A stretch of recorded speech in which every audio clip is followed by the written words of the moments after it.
From drones to nuclear weapons, let's shift to Iran. Last week, negotiators reached solutions on key parameters in a nuclear agreement that will be finalized on June 30th of this year. Some of these solutions include converting nuclear facilities to ensure weapons-grade plutonium cannot be produced, and the dropping of EU and US sanctions against Iran. Here to talk to us more about this deal and the future of diplomacy in the military-industrial complex is anti-war activist and co-founder of the peace and social justice organization Code Pink, Medea Benjamin. How do you feel about the Iran talks and the deal that was reached last week?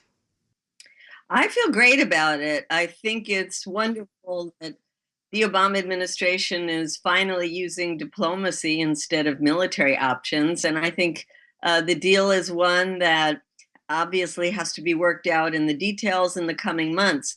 But it's really interesting, Eleanor. The way I see it is that on the one hand, you have the vast majority of the American people that want to see a peaceful resolution of this. You obviously have the people in Iran who want to see it, and the whole world community. And you have the Obama administration that's chosen the diplomatic path. And then you have Congress. You have mostly Republicans, but some Democrats. And to me, it really shows how broken our system is, and that these people in Congress don't respond to what the American people want, don't respond to what's in our national interest. They respond to their own moneyed interest. But hopefully they won't have their way this time. And because of that, because there's such a clear division between Congress and the people's wishes, do you feel that this push towards diplomacy was really due to anti-war efforts like yours and Code Pink's? Well, first, let's recognize that it's due to the change in the Iranian government that they voted, and they voted in a moderate leader who said he was going to negotiate this deal, and that this is something that the Iranian people really wanted. They're the ones that are being affected by the sanctions. I was there in November, and I met with all kinds of people. In fact, I think the most fascinating group I met with were a group of women professional business people. And each of them had a story to tell me about how the sanctions had affected their business, which I thought was quite ironic when you think the US talks about how bad the position of women is. And, we often couch our interventions as trying to liberate women in the Middle East. And here were these very highly qualified women who run their own businesses who are being hurt by our policies. So I'd say, the Iranian people, the Iranian government. And then, yes, on the US side, I think our activism has been really important. And it's not just this recent activism. Many of our groups have been working to try to stop a war with Iran for many years now. So I would say we've been very much a part of the picture that hopefully will result in a final nuclear deal. And how are you going to continue your push with your anti-war activism now that diplomacy seems to be working? Will you change your tactics, or how will you deal with this news?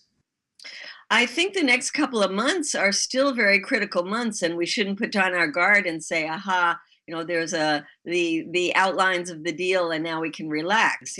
So I think the next coming months are really crucial. We've been working again in coalition with a number of groups to target very critical Democrats that have either signed on to one of the two bills, either the Corker bill or the Kirk-Menendez bill. The Corker bill says that Congress should have the right to give a heads up or down on the deal. And the Menendez-Kirk bill is to increase the sanctions on Iran, really designed to make Iran walk away from the table. So it's important that these two bills don't get a supermajority. Do you have any thoughts on what you think the June 30th deal will look like, based on your experience? Well, I think there's, obviously in the outline, it's pretty clear that there's going to be a great concession on the part of Iran, and they're going to be open to unprecedented inspections. But there's one other thing I wanted to mention, Eleanor, and that is, I think, the way all of this has really vilified the Iranian people. the calling Iran the what it was, the tentacles of terrorism and all these kinds of horrible things. Well, there's two things. One is the US government really needs Iran to come to any kind of solution to the incredible amount of crises in the Middle East right now. Iran is very much key, whether it's dealing with the Houthis in Yemen, or it's dealing with the ungovernable situation in Yemen, or the catastrophic war in Syria and the spread of ISIS in Iraq. Iran is really a key part. So hopefully, if this deal is concluded, the US will be working more closely with Iran to try to come up with political solutions to some of these other problems. But to get to that point, we have to do two things. One, we have to raise a lot of questions about the US alliance with Saudi Arabia and educate the American people more about why Saudi Arabia is so much a part of the problem, and the US cozy relationship with that country is so much a part of the problem. And the other thing is to humanize the Iranian people.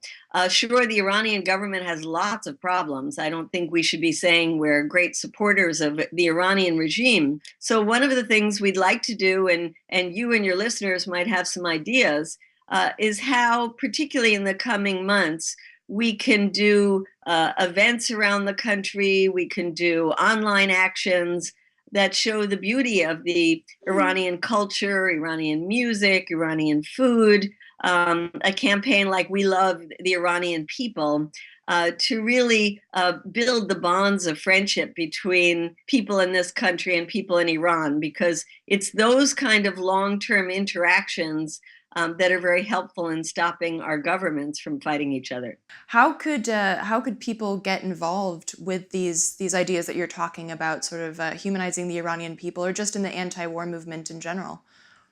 Well, certainly we'd love people to contact us at Code Pink, and the website is codepink.org, and you can write email to info@codepink.org, or find us on Twitter. And we are working with a really wonderful coalition of groups. And if people contact us, we can put you in touch with this larger coalition. Thank you so much to Medea for joining us on the show. For more information on Code Pink and to get involved in all of their creative activism work, as she said, visit codepink.org and get in touch.